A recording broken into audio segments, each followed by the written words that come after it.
ka samu ɗanyar gyaɗa mai kwanso kwano ɗaya wacce ba a bare ta ba,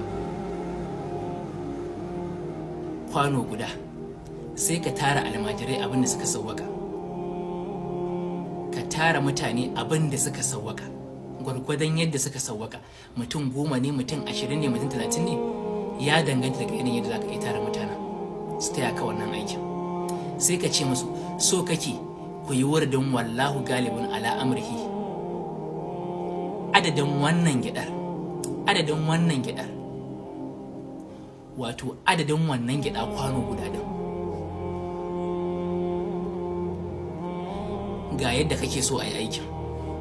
Kana so za a yi wurdin wallahu galibin ala amrihi, wallahu galibin ala amrihi, za a yi kafa 100, sai an zagaye carbi ɗaya, cikin carbi ɗaya sai a ce a sa ɗaya, a cire ɗaya daga cikin wannan kwanan, a ajiye ta a ƙasa ko a canza mata wani kwanan. Duk inda aka zo cikin carbi ɗaya sai a ce a sa ɗaya, duk wanda ya zo cikin carbi ɗaya sai ya ce a sa ɗaya, sai a ɗauka a sa. Wanda ya zo cikin carbi ɗaya sai a ce a sa ɗaya, sai a ɗauka a sa. Wanda ya zo carbi ɗaya sai a ce a sa ɗaya, sai a ɗauka a sa. Haka za a gama wannan gyaɗar gaba ɗayanta. Kuna gamawa sai ku rufe da addu'a, ku yi addu'ar Allah ya biya bukata ba tare da kowa ya san bukatar ka ba.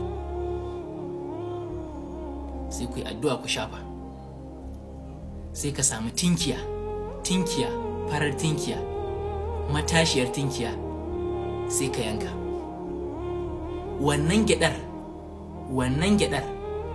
da aka yi wannan addu'ar da ita, sai ka ɗauke ta ko ka soya da kanka ko kuma ka bayar a soya, a mata suya mai kyau,